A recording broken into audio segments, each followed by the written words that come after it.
ভিডিওতে আমি আপনাদের সাথে শেয়ার করেছিলাম যে আম্মু ফার্স্ট অ্যাটেম্পটে পারফেক্ট গোলাপজাম বানিয়েছে, তো সেই রেসিপি শেয়ার করব আপনাদের সাথে। তো হ্যালো এভরিওয়ান, আসসালামু আলাইকুম, welcome back to my another homemade recipe. ফার্স্টে লাগবে 1 কাপ পাউডার মিল্ক, 1/3 কাপ ময়দা, 1 টেবিল স্পুন বেকিং পাউডার, একটা ডিম আর 1 টিস্পুন ঘি। কিছু দিয়ে আম্মু মিষ্টির ডোটা বানানোর জন্য ভালোভাবে মেখে নিচ্ছে, আর এগুলাই হচ্ছে মিষ্টির বেসিক ইনগ্রেডিয়েন্টস। একটু শুকনা শুকনা মনে হবে যেহেতু কোনো পানি ইউজ করা হয়নি, তো এ পর্যায়ে সামান্য একটু লিকুইড মিল্ক দিয়ে নরম একটা ডো বানিয়ে নিতে হবে, যেন স্টিকি না হয়ে যায়। সেজন্য হাতে আর প্লেটে একটু ঘি মেখে লাড্ডুর মতো গোল গোল শেপ বানিয়ে নিতে হবে। খুব বেশি বড় বানানো যাবে না, কারণ এগুলা কিন্তু তেলে ভাজার সময় অনেক ফুলে বড় হয়ে যায়, যেহেতু এতে বেকিং পাউডার দেওয়া আছে। তারপর আম্মু একটা পাত্রে তেল দিয়ে নিল।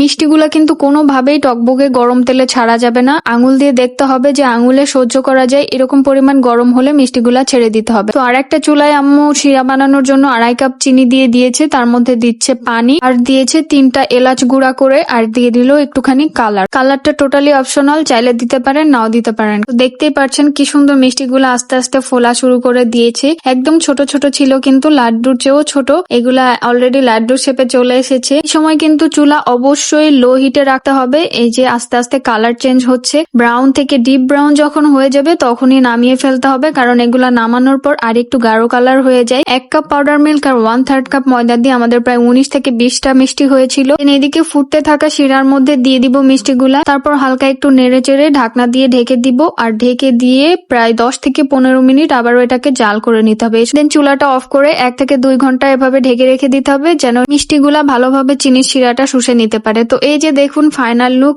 একদম রসে টুইটুম্বুর অবস্থা। এত নরম তুলতুলে স্পঞ্জি হয়েছিল, দেখলেই হয়তো বোঝা যাচ্ছে কতটা পারফেক্ট হয়েছে, আর গালে দিলেই তো একদম মিলিয়ে যাচ্ছিল, এত নরম আর স্পঞ্জি হয়েছিল। আলহামদুলিল্লাহ, আমি আর আম্মা টোটালি স্যাটিসফাইড যে আমাদের কষ্ট আর পরিশ্রম একদমই বৃথা যায়নি। আর ফার্স্ট অ্যাটেম্পটেই এত পারফেক্ট হলে কার না খুশি লাগে বলেন তো। আর আমার খুশি আমার ভিউয়ার্সদের সাথে শেয়ার না করলে কি হয়, তাই আমিও চাই আপনারা বাসায় একবার হলেও এই রেসিপি দেখে ট্রাই করবেন। ইনশাল্লাহ আপনারাও পারফেক্ট গোলাপজাম বানাতে পারবেন। তো আজকে এই পর্যন্তই, সবাই ভালো থাকবেন, আল্লাহ হাফেজ।